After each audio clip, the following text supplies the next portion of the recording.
Hi everybody, Chris here. I am just recording this sort of update video, I suppose, to have an opportunity to really show off what I've been working on the fighting game. I've written a little blog on my website, but other than that, I've basically done nothing with it in terms of showing off or plans or what we are doing for the game. So I thought this would be a good opportunity to show it off. So I'm going to jump to the game board below me now. So as promised, we're here. So before I go into anything, there's a couple of things to mention. First off, this prototype is very early prototype. This is not the final art, this is not the final design. This is just a temporary one to illustrate the mechanics. We are working on the proper art and the proper design for the final game, and I'll be probably edited me, can put a couple of those up just to, you know, get you excited about what the kind of thing it will look like in the future. And the second thing I need to say is that this is fully ad hoc, this is not scripted, and why is that flickering? Apparently the preview is flickering. I'm not sure if that's going to show up in the final product. So this game is a fighting card game, as you'd imagine. You have this arena over here, a very nice arena, and you have your two fighters on it.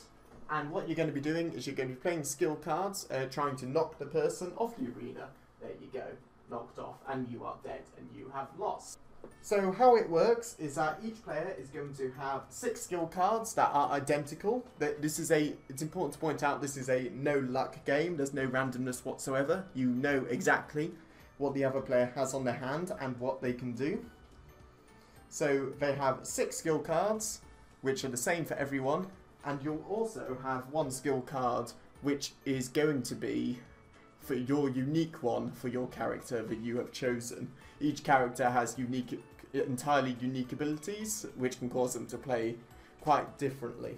So during your turn, you are going to be placing 2 cards face down, and so is the opponent. Put them face down like so, and then they will be revealed. So we'd reveal them, you'd resolve them, reveal them, resolve them, and then you'd repeat until someone gets knocked off. So you're probably wondering, well, what do the actual cards mean and what do they do? Which is an excellent question. The simplest one are the movement cards. So there are 2 movement cards in the basic set. That is movement and dash. So if you have a look at, I don't know if you can even make that out, you can see that this does no damage, all it does is move you, and it has a range of 2 and an initiative of 6. What the initiative means is it determines which skill goes first. So let's say the opponent played a movement card and we were to compare the values of these, dash versus move, dash has 6 and move has 2, then that means dash goes first. So that's what initiative means. The range is the range of the skill. So in a movement card's case, this determines how far you move. So let's say your player 1, this red player over here, and you played a dash in the right direction, then you just move 1, 2. Simple. And likewise, if you decided to turn your card to the left, it would be 1, 2. It's important to point out that cards are directional, so when you place them down, you need to place them in a direction to determine which direction the skill is going in. Another important thing for movement is that players don't count for movement.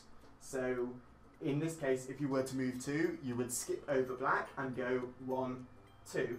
So move is identical to dash, except that it's a bit slower, but you can choose where you want to move. You can move anywhere between 1 to 3.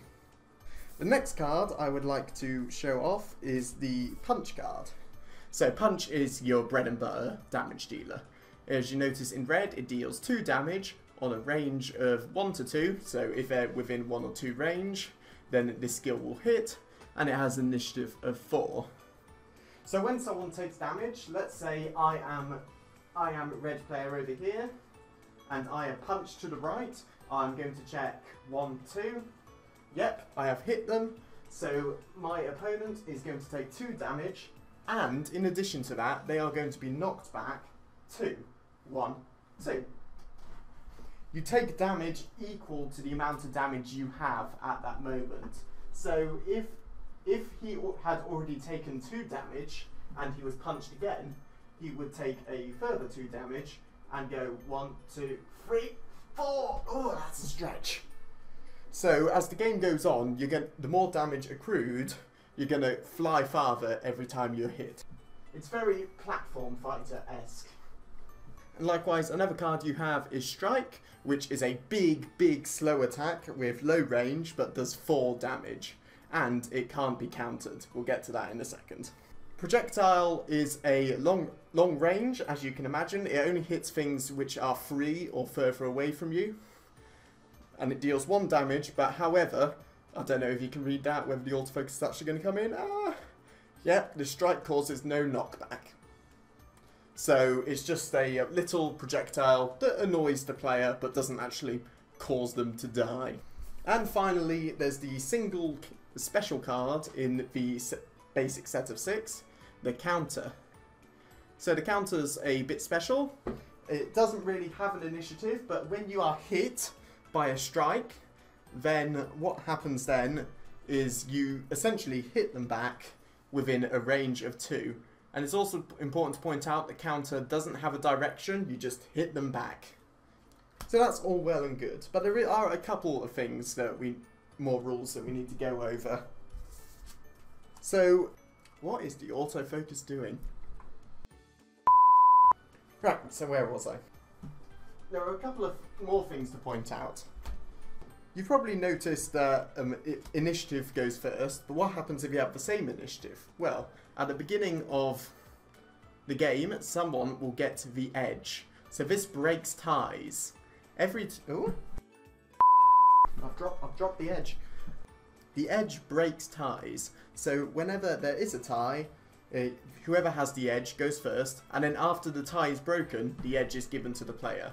So it could start with player 1, and then as soon as a tie happens, player 1 goes first, and then the edge is given to player 2 over there.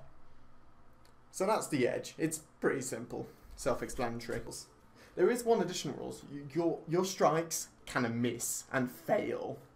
So if you, let's say I'm player 1 and I punched completely in the wrong direction, then that punch missed, didn't happen, and because of that, that card gets burnt. So, and it moves to a burn pile. You will have 2 burn piles. At the end of your turn, the first burn pile will move to the second, and the second will move to your hand. So you have to be careful. With anything you miss with, then you lose that card for a couple of turns. So you need to be careful. It's also important to note that counter, if you don't actually counter anything, then that gets burnt as well. It's explained on the cards. And there is one other thing.